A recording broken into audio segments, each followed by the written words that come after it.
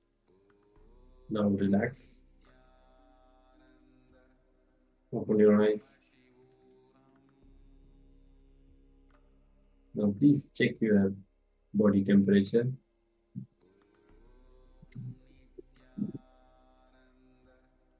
Please take a moment and check your body. If you have manifested on your partner, just ask your partner how much is the body temperature he had before power manifestation, and now what is the body temperature he has.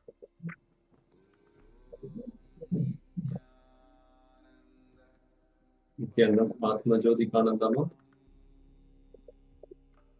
Can you switch on your video? Nityanam Srinitya Lingodhavanaya. Please switch on your video.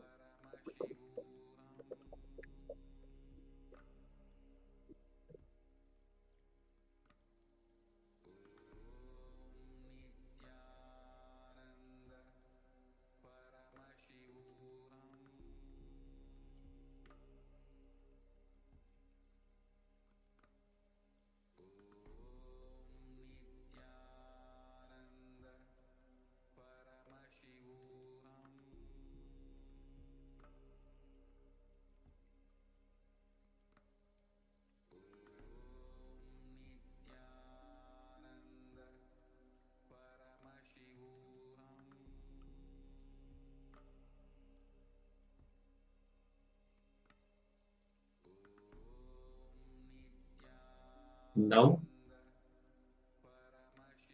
let's enter into the Kriya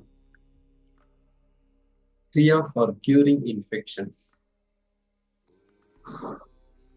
So the Supreme Pontiff of Hinduism now going to directly guide us through this Kriya for curing the infection. So it's a very powerful yogic technique designed to address the infections at a deep physiological level. So in Swamiji's teachings, he emphasizes that infection can be as serious as cancer in yogic physiology. If left unthreatened, untreated, it will go as serious as cancer. So this Kriya will help in purifying the body and restoring the balance. So please have a bit space and where you can sit comfortably so that you can do the postures and pranayama and all breathing techniques. So let's get ready for the Kriya and come back to the space of listening.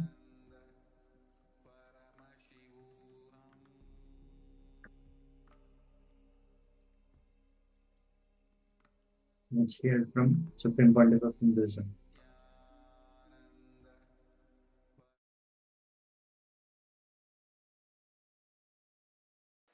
Today, Nitya Kriya, care for infections.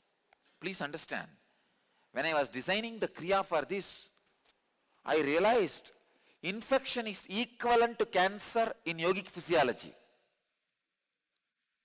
Please understand, in yogic physiology, infection is just too big disease. Please understand,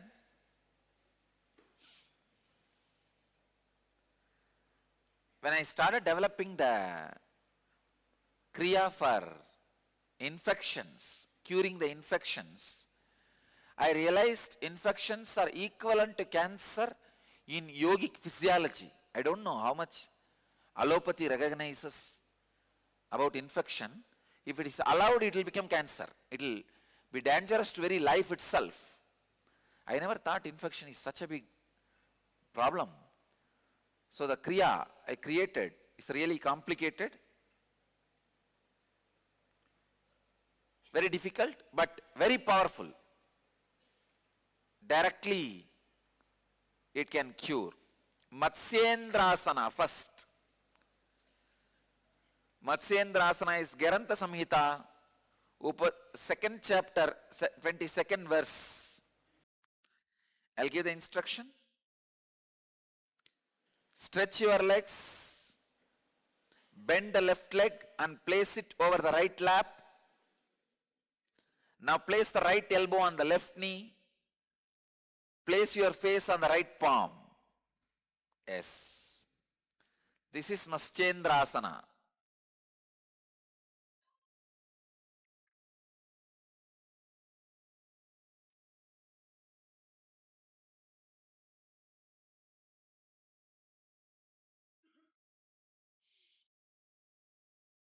In Matsyendrasana, Plavini Kumbhaka. Let me explain. Inhale completely. Put the chin on your chest and hold as long as you can. And exhale as slowly as possible. Hold as long as you can, judiciously. Please do this 21 times.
next step, do Jalandhara Bandha. Jalandhara Bandha is again the same thing. Putting your chin on the chest and holding the breath. Actually, when you do the same thing again, the timing becomes more. That is why the two different name. The capacity becomes more. So do the same. Means putting the chin on the chest and holding the breath as long as you can judiciously. Do this 21 times.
Next, do the Magadasana.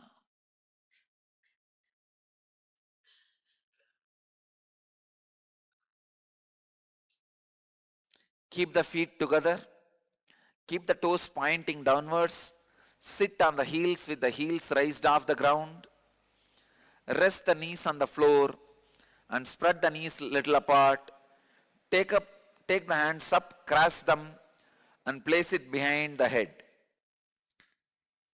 In Magatasana,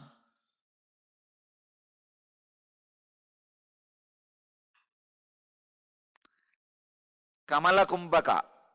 Inhale through right nostril. Retain the breath judiciously as long as you can. Exhale through the left nostril. Do this 21 times.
Next, Kumudha Kumbhaka. In Kumudha Kumbhaka, inhale through left nostril, hold the breath, and exhale through right nostril. Change. Inhale through left, hold the breath judiciously as long as you can. Exhale through both the nostrils, not through right, both the nostrils. Exhaling. Do this 21 times.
Inhale through right nostril, hold the breath. Inhale through left nostril, hold the breath. Exhale through right nostril, hold the breath. Exhale through left nostril. Let me show you. Inhale through right, hold. Inhale through left, hold. Exhale through right, hold. Exhale through left. This is Krama Kumbhaka. Do this 21 times.